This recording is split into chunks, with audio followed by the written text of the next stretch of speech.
Mind travel.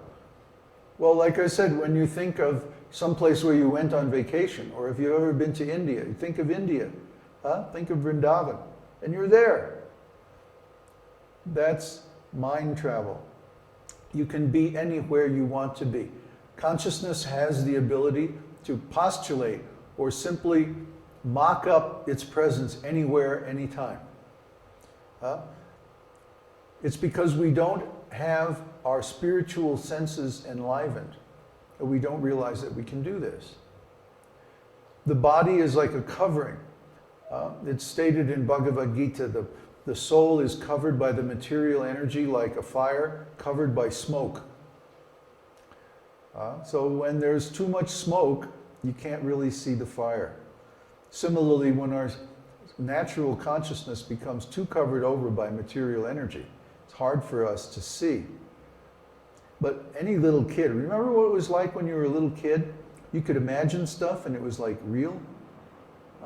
Well, you can still do that. You just have to uncover your original consciousness. And then you think about Krishna, and Krishna is there. Every kid has an imaginary friend. Well, I have news for you. That friend's not imaginary. That's super soul. And he is the friend of every living entity. He says that right in the scriptures. We can revive this consciousness by purifying our original spiritual consciousness of all the material coverings. Like taking the smoke away from the fire. You put some new fuel on it and build it up, and then it burns clear and bright. So there's lots of questions. What's it? Like Uddhava says, when we have 15 people, what is it going to be like? Boink, boink, boink, every second. New questions. So what are they saying?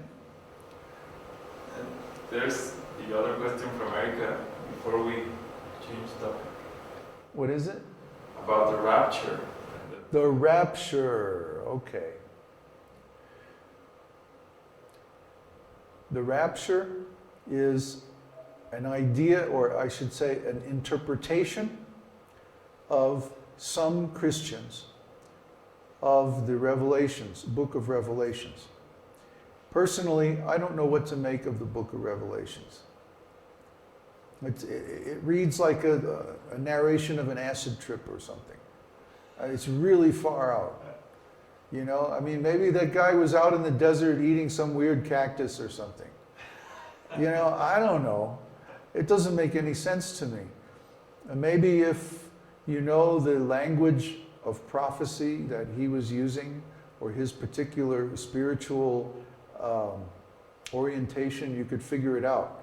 But I think it's one of those things that's kind of lost in antiquity, what the real meaning of it is.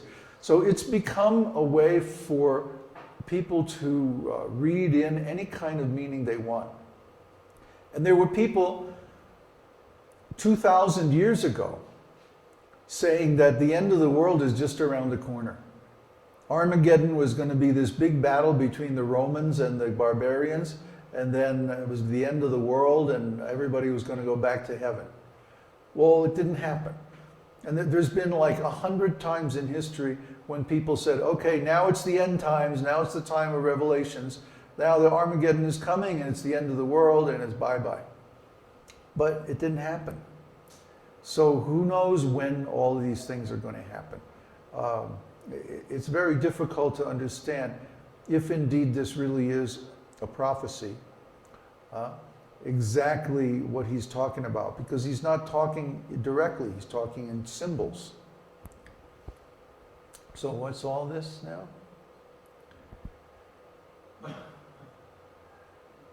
Yeah, thanks for answering that question, Neville. That's an easy one.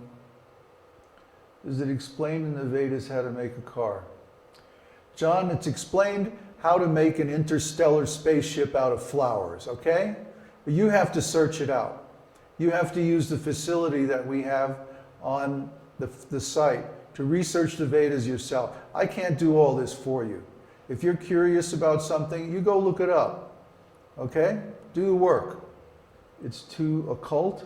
What's he talking about? About the Book of Revelations.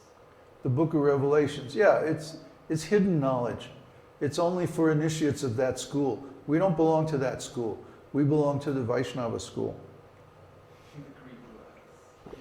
What's that? What is it? Everybody hates this glass. I don't understand. It's horrible. It's just a nice bright green color, you see? Okay, I'll get a new one. I have to go downtown anyway.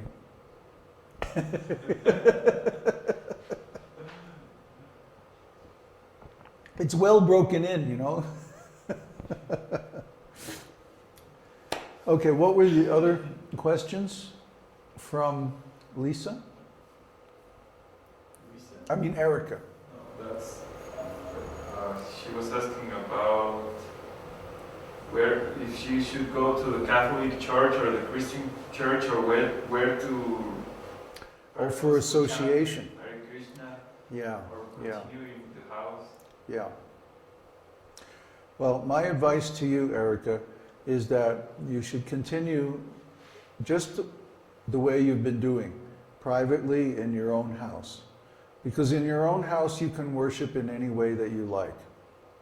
If you go to another school that has different principles or different philosophy, then you may get confused.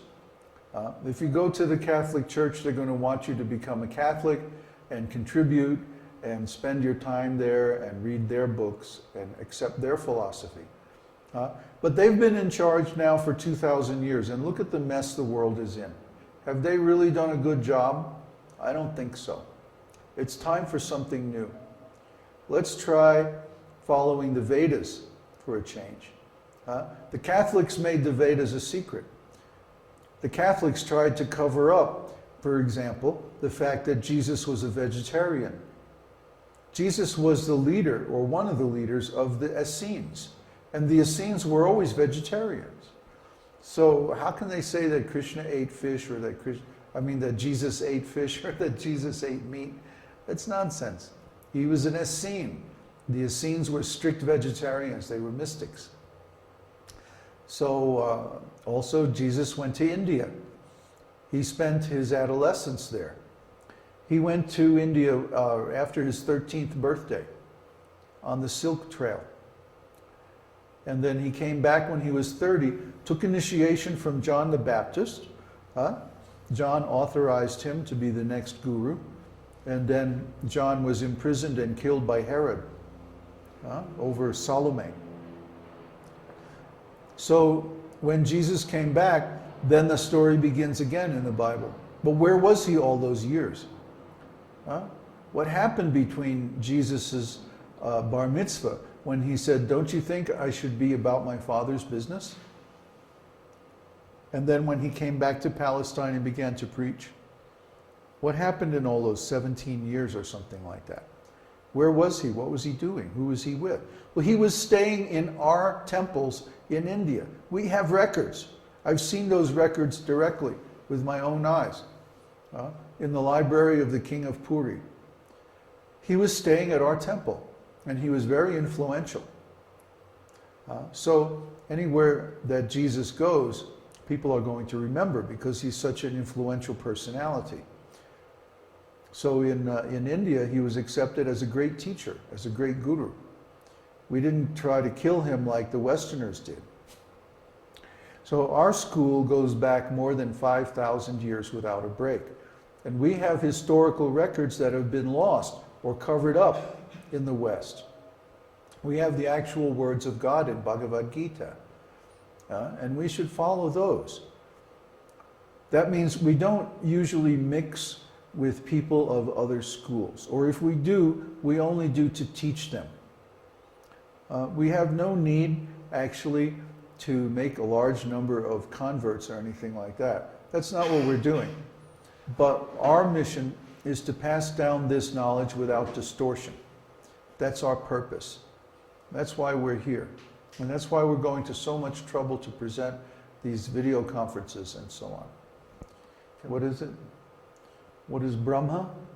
In what context, John? Did he not gain some cities? No. He already had all the cities.